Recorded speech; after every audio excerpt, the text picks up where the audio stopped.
What's up guys, I'm Mark Murray from Guitar Guts, and this is the Haxon. This crazy guitar is a bunch of different crazy ideas I had all combined into one. First thing you'll notice about it is the crazy finish probably. It's what I call alien blood. It's a flat black finish on it, and then I took a cup of paint, just threw it all over it. Neon green, alien blood, looks crazy, looks awesome. Like I said, over flat black, so you can see it reflects the light in a really cool, shiny, but not like glossy way. I love it. What's really cool too is if you look close at the blood, you can see it kind of coagulated.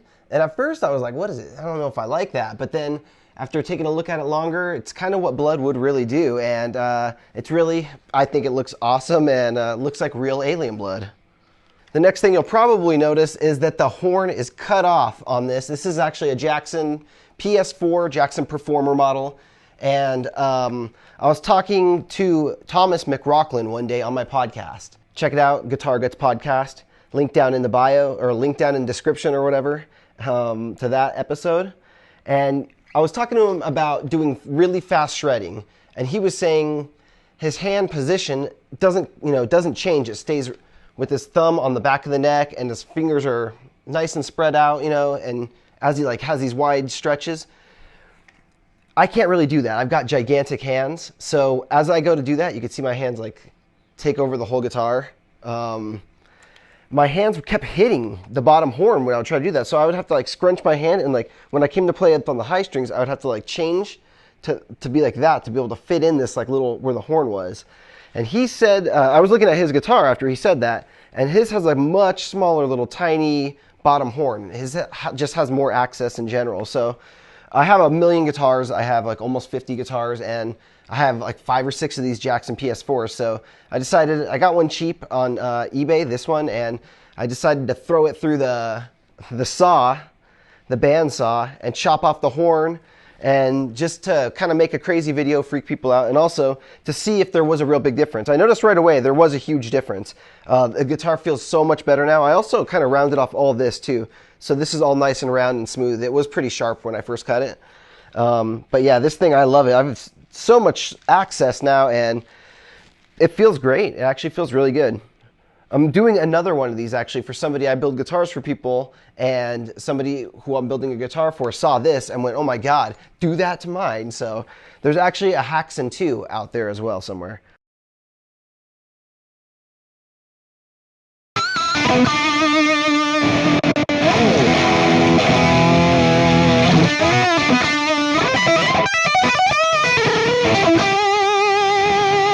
The next really cool mod, and maybe the coolest mod about this whole guitar, is the electronics. You probably didn't even notice, but check out this pickup setup. It's unlike anyone you've probably ever seen before. It's not a humbucker, single humbucker like it looks like. It's actually 5 pickups in this guitar. So what it is, in the neck position, up in the top, we have a single coil Seymour Duncan SSL-5. Down below that, we have a Seymour Duncan Little 59. So what happens here is I've got these switches here, and this front switch correlates with the front pickup here.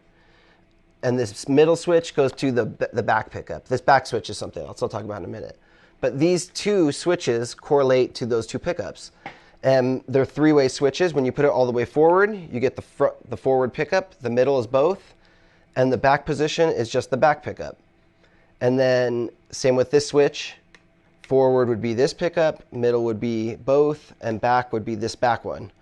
And you still have a 3-way toggle switch, so you can go middle, or you can go bridge position, both, or neck position. But I actually installed another pickup just recently, a Seymour Duncan SSL-1 vintage, which, if you've ever seen the shape of it, it's got a triangle footprint on it. And to get that to fit in this guitar, I had to take a Dremel and Dremel under this piece right here with the blood on it. So that's almost hollow a little bit under there to get that. Same thing with this. I had to do a bunch of crazy routing and stuff to make all this fit, because if you notice the humbucker bracket, it's got all these crazy screws on it. It's got the 4 outer screws like normal to mount the humbucker, but then it has these 2 number 6 screws to actually mount these 2 pickups here. And then it has a pickup, the normal humbucker mounting screw is right there. But since this doesn't have anything in the middle, there's just a nut on the back holding that on. So I had to make these kind of cool custom brackets, just drilled some holes in it really. And yeah, I'm going to be adding a 5-way switch in so I can go bridge, middle and bridge, middle, middle and neck, or neck. So you can go right now down to the bridge, and we have a Seymour Duncan Mini Screamin Demon and Seymour Duncan SSL-5 once again. So there's actually 3 single coil pickups in this guitar. So you can get a lot of cool Strat-like sounds. Plus it's got the maple neck, so it's got like a lot of cool Strat tones and clean. And then also has the mini humbuckers. So if you want to go full metal, you just put both of these in the back position and you just stick to these 2 pickups. But if you want to go like, you know, with some really funky, cool cleans or something really different, switch them to the front position. The middle, the humbucker just completely overpowers the single coil. You don't really notice the single coil mixed in, except a little bit more hum. So I tend to just kind of stick to one or the other. A lot of times I like to play my neck pickup with a single coil because it's mostly cleans or leads that I'll be doing, and the single coil might make them kind of stand out. And then I'll leave my bridge pickup in this humbucker spot here. It's actually a crazy design that I saw from an ESP that's only made in Japan for a band. This guy, there's a band called Gazette, I think, or that's the guitarist's name or something, I forget now. But he had a very, very similar setup to this. And I saw that and immediately knew what they were doing electronically, so I mimicked it and threw it in a Charvel in like 2011 or something like that. And it was a black and white tuxedo colored Charvel that I had that was an awesome guitar that eventually became one of my many Frankenstrats. I forget which one. But yeah, that's the story of these electronics, those pickups, I should say. There's a couple other cool electronic things in here.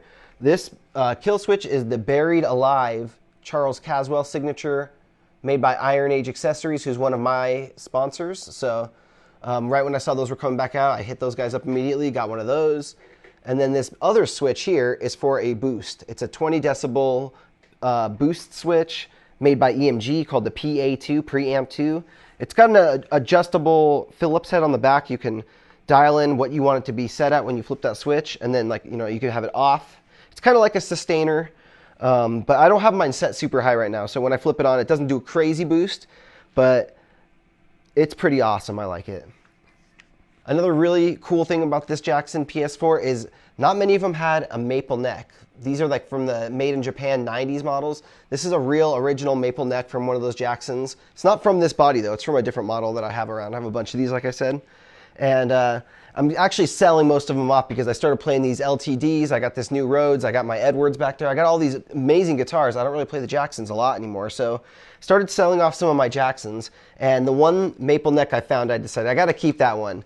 So it naturally had to be paired up with the one body I'm going to probably be keeping because, first of all, I didn't think anybody else would want to buy a Haxon, but it's also so cool that I can't let it go now.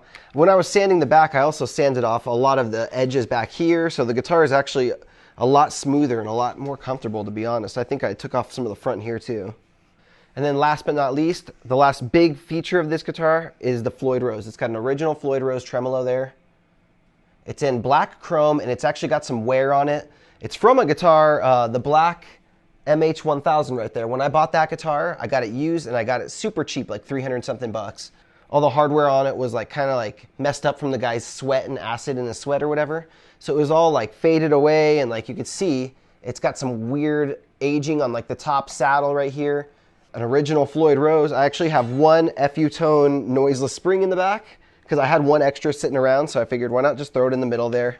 It was on my workbench actually, so it was the first spring I could see. I threw that in there, and yeah, it has much less spring noise because there's still 2 original Floyd Rose springs back there. But yeah, that's the main points on this guitar. This thing is super dope. I've only had it set up for a couple days, and so far I'm really enjoying it.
Thanks for watching, guys. Check out all my other videos. Up next, hopefully, if you're watching in the playlist, I have a custom guitars playlist, you'll see one of my other really cool guitars. So please subscribe to the channel if you haven't already. You can follow me on Instagram. I post every single day on there. And thanks for watching, guys. I will see you in the next video very soon. I couldn't decide which one I was going to say there.